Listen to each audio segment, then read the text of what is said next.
যুক্তরাজ্যের রিফর্ম পার্টির নেতা নাইজেল ফারাজের উত্থান, ব্রিটিশ রাজনীতিতে অস্থিরতা, কোণঠাসা ক্ষমতাসীন লেবার দল। যুক্তরাজ্যের রাজনীতিতে নতুন করে আলোচনার কেন্দ্রবিন্দুতে উঠে এসেছে নাইজেল ফারাজ।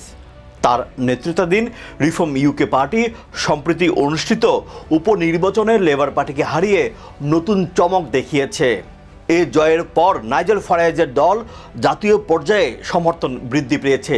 সাম্প্রতিক জরিপে দেখা গেছে রিফর্ম পার্টি বর্তমান ক্ষমতাসীন লেবার দল ও বিরোধী দলীয় কনজারভেটিভ পার্টির প্রায় সমান সমান সমর্থন পাচ্ছে। বিশ্লেষকরা নাইজেল ফারাজের উত্থানকে ব্রিটিশ রাজনীতিতে এক নতুন অধ্যায়ের সূচনা হিসেবে বিবেচনা করছে। লেবার দলীয় নেতা স্যার কিয়ার স্টারমার এখন ফারাজকে প্রধান রাজনৈতিক প্রতিপক্ষ হিসেবেই দেখছেন। স্টারমার সম্প্রতি অভিবাসন নীতিতে কঠোর অবস্থান নিয়েছেন, তবে তার এই কৌশল দলের অভ্যন্তরে সমালোচনার মুখে পড়েছে। রিফর্ম ইউকে পার্টির জনপ্রিয়তা ধীরে ধীরে পুরো যুক্তরাজ্যে ছড়িয়ে পড়েছে, যা আগামী নির্বাচনে নতুন সমীকরণ তৈরি করতে পারে।